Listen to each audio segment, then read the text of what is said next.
Hola, me llamo José Fernández. Tengo 34 años, estoy soltero y actualmente ejerzo como médico en el Hospital Universitario de Toledo. Vivo en esta ciudad histórica, una fortaleza de piedra custodiada por el abrazo eterno del río Tajo, donde las calles empedradas se retuercen como hilos de seda entre colinas bañadas por el sol de Castilla. Toledo no tiene el ritmo frenético de Madrid, aunque la capital esté a un tiro de piedra. Mi ciudad tiene plazas serenas bordeadas de olmos antiguos, pequeñas cafeterías de barrio con ese aroma inconfundible a café recién molido y tostadas donde los vecinos se detienen a arreglar el mundo, y atardeceres que incendian el cielo de un rojo tan intenso que parece que toda la llanura castellana está ardiendo en un fuego sagrado. Amo este lugar. No solo por su belleza monumental, sino porque aquí, entre muros de conventos y ecos de espadas, encontré el sentido de mi vocación y, también, porque aquí perdí a la persona que fue mi verdadero norte. Hoy estoy sentado en mi pequeño apartamento del casco histórico. La luz del sol se filtra por el balcón y cae de soslayo sobre mi escritorio mientras reviso el móvil. De repente, una notificación de Facebook interrumpe mi letargo. Es un recuerdo, una foto de hace 16 años. En ella aparecemos mi abuela, Elena Fernández, y yo, de pie en la terminal T4 del aeropuerto de Madrid-Barajas. Ambos sonreímos de oreja a oreja. Yo era un chaval de 18 años, larguirucho, despeinado y con esa mirada llena de futuro, abrazándola con una fuerza que casi la hacía desaparecer. Ella era una mujer menuda, de pelo blanco como la nieve de los Pirineos y una sonrisa dulce que le iluminaba toda la cara. Pero al mirar la foto hoy, siento un nudo físico en la garganta. Ese recuerdo no es la estampa de un momento feliz, es una cicatriz que todavía supura. Aquel fue el día en que mi mundo se agrietó para siempre. El día en que comprendí que mi propia sangre era capaz de una frialdad que ningún libro de medicina me podría explicar jamás. Dejo el teléfono sobre la mesa, cierro los ojos y los recuerdos regresan en tromel, como una marea negra que no puedo contener. Vienen como olas rompiendo contra la costa cantábrica de mi infancia, arrastrándome a aquellos años en Bilbao, cuando todavía creía que la familia era un refugio y no un campo de batalla silencioso. Cuento esta historia no para señalar culpables, aunque los haya, sino para intentar comprender cómo llegué hasta aquí. Nací y crecí en Bilbao, una ciudad vibrante que en aquel entonces todavía olía a hierro y a transformación industrial. Mi padre, Manuel Fernández, era un ingeniero de prestigio, siempre sepultado bajo planos y proyectos de infraestructuras. Mi madre, Carmen, era contable, una mujer de números fríos perpetuamente rodeada de facturas y balances. En casa no faltaba el dinero, pero escaseaba el calor. No dudo que mis padres se profesaran afecto, pero su concepto del amor parecía ser un círculo cerrado donde yo era un satélite lejano. Estaban siempre ocupados. Las cenas familiares eran ejercicios de cortesía forzada, puntuadas solo por el tintineo de los cubiertos contra la porcelana y un par de preguntas que parecían sacadas de un cuestionario oficial. ¿Cómo han ido los exámenes finales, José? ¿O qué nota media has sacado en el curso? Yo respondía con monosílabos, sabiendo que mi respuesta no era más que un dato estadístico para ellos. Pero había un oasis en mi desierto. La casa de mi abuela en un pueblo a las afueras de Toledo. Cada verano, como si se libraran de un fardo, mis padres me enviaban allí. Aquellos meses fueron los mejores de mi vida. Mi abuela Elena era pequeña pero de una fortaleza inquebrantable. Había sido enfermera, una de las de antes, curtida en 1000 turnos de noche agotadores en el hospital de la capital manchega. Se había divorciado cuando mi padre era un niño, algo valiente y difícil en la España de aquella época, y sacó adelante a él y a mi tía Paula ella sola, a base de potajes humildes y muchas horas de vela. Jamás la oí quejarse de su suerte, pero las arrugas de su rostro eran el mapa de sus sacrificios silenciosos. Su casa era una pequeña construcción de piedra con un porche desbordante de flores y un huerto donde cultivaba tomates que sabían a gloria y unos claveles amarillos vibrantes que eran su orgullo. Al cruzar el umbral, siempre me golpeaba el mismo aroma. Una mezcla de bizcocho recién hecho, madera vieja y un sutil rastro de antiséptico, un vestigio de su vida en el hospital que se le había quedado pegado a la piel. José, creces tan rápido que ya mismo no te alcanzo para darte un beso, bromeaba siempre, aunque desde los 12 años yo ya le sacaba una cabeza. Esos veranos me enseñó a cocinar, me contaba historias de cuando los hospitales no tenían tecnología y ella tenía que consolar a los pacientes con la pura palabra. A veces, la pillaba mirando un portafotos donde salíamos mi padre, mi tía Paula y yo. Ella apenas hablaba de sus hijos. Yo era demasiado joven para ver que su silencio era una forma de protegerse del desdén con el que ellos la trataban. Mi padre se había labrado una carrera en Bilbao. Mi tía Paula, por su parte, se había casado con un tiburón del sector inmobiliario y vivía en una urbanización de lujo en Pozuelo de Alarcón, en una de esas casas con vigilancia donde el césped siempre está demasiado verde. Tenía 2 hijos, mis primos Isabel y Jaime, a los que solo veía en eventos contados.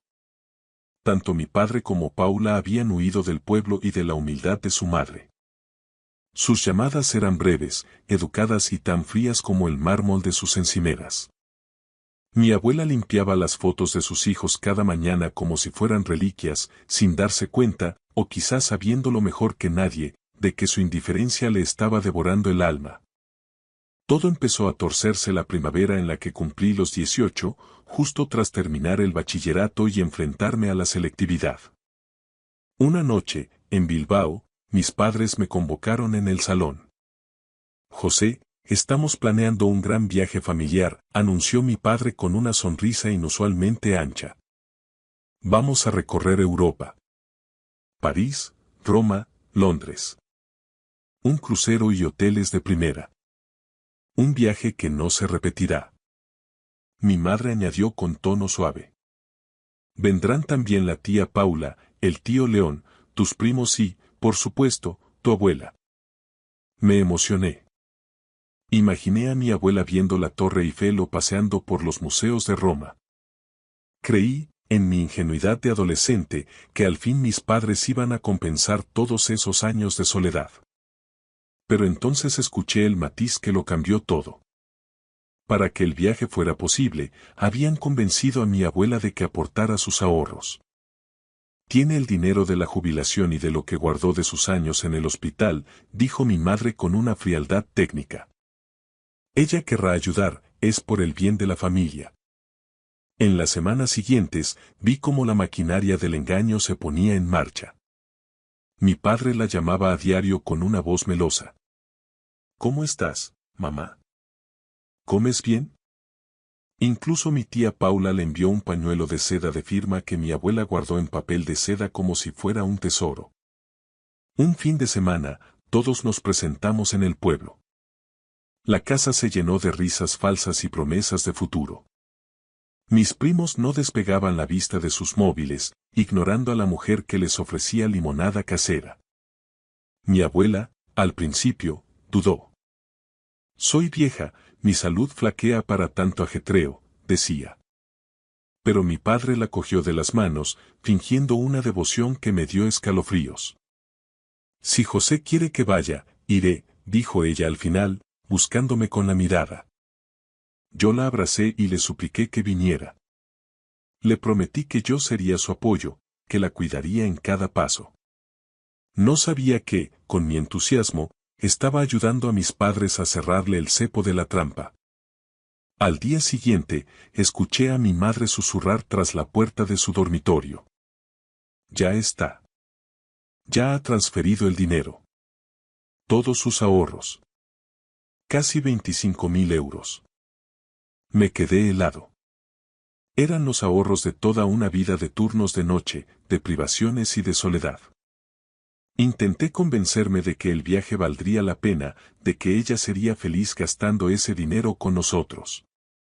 Intenté ignorar la espina que se me acababa de clavar en el pecho, sin saber que esa pequeña herida se convertiría pronto en una gangrena emocional. En los días siguientes, la casa de Bilbao bullía con una excitación eléctrica que nunca antes había visto entre sus muros. Mis padres no paraban de desgranar el itinerario. Los hoteles de lujo cerca de la Plaza Vendôme en París, los restaurantes con estrella Michelin en el Trastevere de Roma y las tardes de compras en Arroz.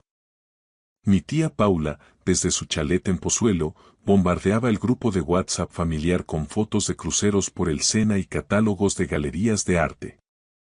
Isabel y Jaime, por primera vez, habían soltado las pantallas para discutir sobre qué zapatillas de edición limitada buscarían en Londres.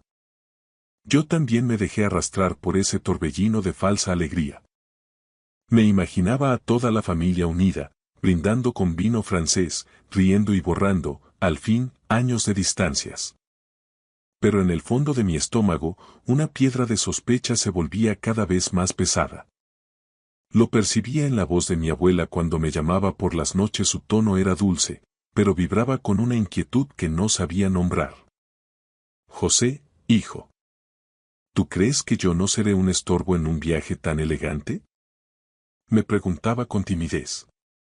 Yo la tranquilizaba con promesas de atardeceres frente al Coliseo, pero no sabía que, al hacerlo, me estaba convirtiendo en cómplice involuntario de una mentira atroz.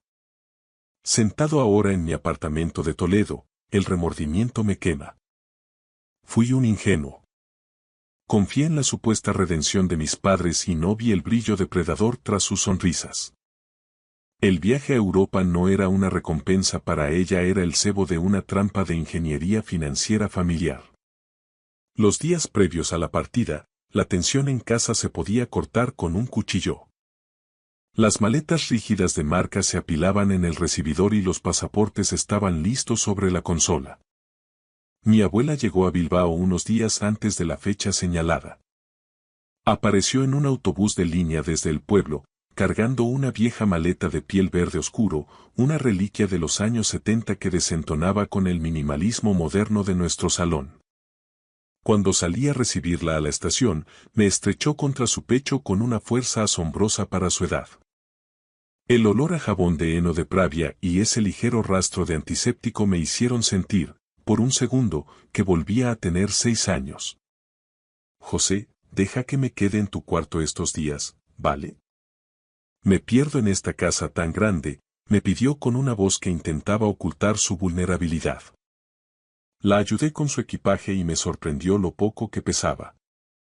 ¿Solo traes esto, abuela? Que vamos a estar un mes fuera. Bromeé. Ella se rió, despeinándome con cariño. A mi edad, las posesiones pesan más que los recuerdos, Josecho. Con tenerte a ti cerca, me sobra ropa. Durante esas noches, fuimos inseparables. Yo me instalé en el sofá y ella durmió en un viejo colchón inflable que mi madre guardaba en el trastero para las emergencias. Bajo la luz de la luna, me contaba anécdotas de sus tiempos de enfermera, de cómo escondía caramelos en los bolsillos del uniforme para los niños de la planta de pediatría. ¿Crees que te gustará más París o Londres, abuela? Le preguntaba yo, con la ilusión de un niño. Ella hacía una pausa larga, acariciando el borde de la sábana.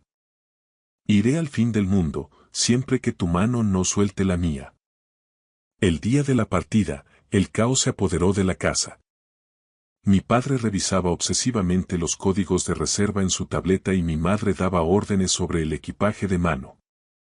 Salimos de Bilbao de madrugada para cubrir las 4 horas de trayecto hasta el aeropuerto de Madrid-Barajas. En el coche, mis padres reían de forma nerviosa, hablando de los tipos de cambio y los seguros de viaje. Mi abuela permanecía en silencio, con las manos entrelazadas sobre su regazo, mirando cómo el paisaje de la meseta desfilaba tras el cristal. Le apreté la mano y le susurré que todo saldría bien. Ella me devolvió una sonrisa frágil, una máscara de valentía que empezaba a agrietarse. Al llegar a la terminal T4, el despliegue de la tía Paula era cinematográfico. Lucía un abrigo rojo de diseño y el tío León llevaba puestas unas gafas de sol de espejo, como si estuviera a punto de embarcar hacia Marbella en lugar de hacia París. Mis primos, Isabel y Jaime, ni siquiera nos saludaron, seguían absortos en sus pantallas, como si el mundo real no fuera con ellos. Elena, mamá, qué alegría, dijo Paula, dándole a mi abuela un beso al aire, rápido y gélido. Nos acercamos a los mostradores de facturación. El aeropuerto era un hervidero de maletas rodando y anuncios por megafonía. Yo estaba exultante, pero pronto noté que el aire se volvía pesado. Mi padre hablaba con la empleada de la aerolínea con una voz tensa y fingidamente sorprendida. Mi madre mantenía la vista fija en el panel de salidas. La tía Paula y el tío León empezaron a cuchichear entre ellos, formando un muro físico que dejaba fuera a mi abuela. Venga, abuela, que nos toca facturar, dije, tirando suavemente de su brazo. Pero ella se quedó clavada en el suelo de mármol. José, espera. ¿Dónde está mi tarjeta de embarque? Preguntó con una lucidez que me heló la sangre. Miré a mi padre. Él se dio la vuelta, con las orejas enrojecidas por una mezcla de vergüenza y arrogancia. Mamá, ha habido un problema técnico con el sistema de reservas, soltó sin pestañear. Parece que tu plaza no ha sido confirmada por la agencia. ¿Cómo que no confirmada? Estallé yo. Llevamos meses con esto. Dámela, yo hablo con ellos. Mi madre me puso una mano en el hombro, apretando con fuerza. José, cállate. No montes un espectáculo. Es un error informático, ya lo reclamaremos cuando volvamos. Pero mi abuela, con la dignidad que solo dan los años de hospital, dio un paso al frente y clavó sus ojos en los de mi padre. Manuel, mírame. Dime la verdad. ¿Es que nunca llegasteis a comprar un billete para mí? El silencio que siguió fue atronador. Mi padre vaciló, buscó el apoyo visual de mi madre y, finalmente, soltó la bomba con una crueldad quirúrgica. Mamá, sé realista. Tienes casi 80 años y tu salud es delicada. Un viaje de este calibre, con tantos vuelos y trasbordos, no es práctico para ti. Te cansarías a los 2 días y nos arruinarías el ritmo a todos. Quédate en casa, descansa. Ya te llevaremos a algún sitio más cerca. Más adelante. Sus palabras me golpearon como un impacto físico. No es práctico. Nos arruinarías el ritmo. Miré a la tía Paula, esperando que saltara en defensa de su madre, pero ella simplemente se ajustó el pañuelo de seda, el mismo que le había regalado, y miró hacia otro lado. Mi abuela no lloró. Se limitó a apretar el asa de su maleta verde. Vi cómo sus hombros se hundían bajo el peso de una verdad que superaba cualquier fatiga física. Los miró a todos. A sus hijos, a sus nueras, a sus nietos. Nadie fue capaz de sostenerle la mirada. Papá, mamá. Ella ha pagado este viaje con su dinero, dije yo, con la voz quebrada por la rabia. Habéis usado sus ahorros de toda la vida para pagaros vuestros hoteles de 5 estrellas. Es un robo. José, cállate de una vez. No te metas, son asuntos nuestros, me espetó mi madre. Ese dinero era una inversión familiar. Eres un crío y no entiendes cómo funciona el mundo. Lo entiendo perfectamente, respondí, sintiendo un asco profundo. Entiendo que sois unos parásitos. Miré a mi abuela y vi que se le desencajaba el alma. Habían orquestado toda una función de teatro, con llamadas cariñosas y regalos baratos, solo para vaciarle la cuenta bancaria. La habían utilizado como una financiera privada para luego descartarla en la puerta de embarque. Abuela, yo no me voy.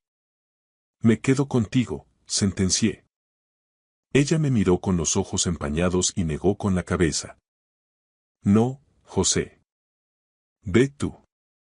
No pierdas esto por mi culpa. Disfruta por los dos. Ni hablar. No pienso sentarme en un avión con estos extraños. Mi padre dio un paso hacia la zona de seguridad con una frialdad aterradora. José, no seas infantil. Si quieres quedarte aquí haciendo el mártir con ella, adelante. Arréglatelas para volver a Bilbao o a donde quieras. Nosotros tenemos un vuelo que coger. La tía Paula añadió, con una sonrisa cínica. No seas dramático, José. No vas a estropearnos las vacaciones a los demás por un berrinche. Y así, sin un perdón, sin una mirada de arrepentimiento, se dieron la vuelta. Vi cómo sus espaldas desaparecían tras el control de seguridad. El abrigo rojo de mi tía, la maleta de marca de mi padre, la indiferencia de mis primos. Nos dejaron allí, en mitad de la T4, rodeados de miles de personas, pero más solos que nunca. Me quedé agarrando la mano de mi abuela, que temblaba como una hoja seca. Ella no dijo nada durante minutos. Solo miraba al vacío. Abuela, vámonos de aquí. Volvemos a casa, le dije, intentando que no notara que yo también estaba a punto de romperme. En el largo y amargo trayecto de vuelta hacia Toledo en un taxi que nos costó una fortuna, ella permaneció en silencio, viendo cómo el sol caía sobre la meseta. De repente, se giró hacia mí y me hizo la pregunta que me perseguirá hasta el día de mi muerte. ¿Es porque ya no valgo nada, José? ¿Porque soy vieja y mis manos ya no son bonitas para sus fotos? El corazón se me partió en 1000 pedazos. No supe qué responder, solo le apreté la mano con todas mis fuerzas, deseando poder devolverle cada céntimo y cada gramo de ilusión que su propia sangre le había robado. Aquel no fue el fin de un viaje, fue el comienzo de mi ruptura definitiva con el pasado. Regresamos a su pequeña casa de piedra en aquel pueblo de las afueras de Toledo. El viaje de vuelta fue un silencio sepulcral, roto solo por el monótono zumbido de los neumáticos sobre el asfalto ardiente de la autovía. Al llegar, la casa se sentía distinta, como si los muros de mampostería también hubieran absorbido la traición y guardaran un luto prematuro. Mi abuela se dejó caer en su viejo sillón de mimbre en el porche y se quedó mirando el jardín, ese huerto que tanto amaba y que ahora parecía un recordatorio mudo de su desamparo. José, me dijo esa noche, mientras yo le preparaba una infusión de tila para calmarle el temblor de las manos, no dejes que el odio te envenene la sangre. Ellos son mis hijos, y aunque me desgarre lo que han hecho, yo ya he recorrido casi todo mi camino. Pero tú tienes toda la vida por delante. No la malgastes odiándoles. Yo no podía ser tan noble como ella. Mi juventud no entendía de perdones divinos. Sentía una rabia fría, una determinación de acero que nunca antes había experimentado. Aquel verano no regresé a Bilbao para empezar la universidad que mis padres habían elegido para mí en el norte. Me quedé con ella.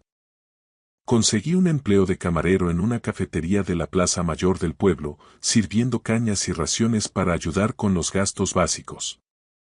Mi padre, en un acto de mezquindad absoluta y como castigo por mi rebeldía, bloqueó mi cuenta y dejó de enviarme un solo céntimo. Mi abuela estaba devastada económicamente. Había entregado casi 25.000 euros, los ahorros de toda una vida de guardias de noche y privaciones, para ese viaje fantasma. Era el dinero que ella guardaba para arreglar el tejado cuando las lluvias de otoño arreciaban, para sus medicinas, para su vejez. Mis padres y mis tíos se lo habían fundido en suites con vistas al Sena y cenas de etiqueta en Roma, mientras nosotros en el pueblo comíamos lentejas y vigilábamos el contador de la luz con angustia. Estudia, José, me repetía ella cada noche mientras yo repasaba mis apuntes bajo la luz de un flexo. Estudia para ser ese médico que siempre quisiste ser. No dejes que su oscuridad apague tu luz. Y lo hice. Gracias a una beca del Ministerio de Educación y al poco dinero que rascábamos de mi trabajo y de su pensión mínima de viudedad, logré matricularme en la Facultad de Medicina de la Universidad Complutense en Madrid. Viajaba todos los días en el tren de cercanías desde Toledo para no dejarla sola ni una noche. Ella era mi combustible. Cada vez que el cansancio me vencía en la biblioteca, cerraba los ojos y veía su rostro desolado en la T4. Estudiaba con una furia sagrada. Quería ser médico no solo para salvar vidas, sino para proteger la suya, para que nunca más nadie se atreviera a tratarla como a un objeto de usar y tirar. Pasaron los años. Me gradué con honores. Mis padres intentaron contactar conmigo en varias ocasiones, enviando mensajes de felicitación fríos e hipócritas por WhatsApp o llamando por compromiso en Navidad. Nunca obtuve respuesta de mi parte. El silencio era mi única trinchera, una barrera infranqueable. Ellos seguían con sus vidas de cartón piedra entre Bilbao y Pozuelo, fingiendo una normalidad obscena, mientras yo veía a mi abuela marchitarse lentamente, con su salud minada por la pena silenciosa que nunca llegó a verbalizar.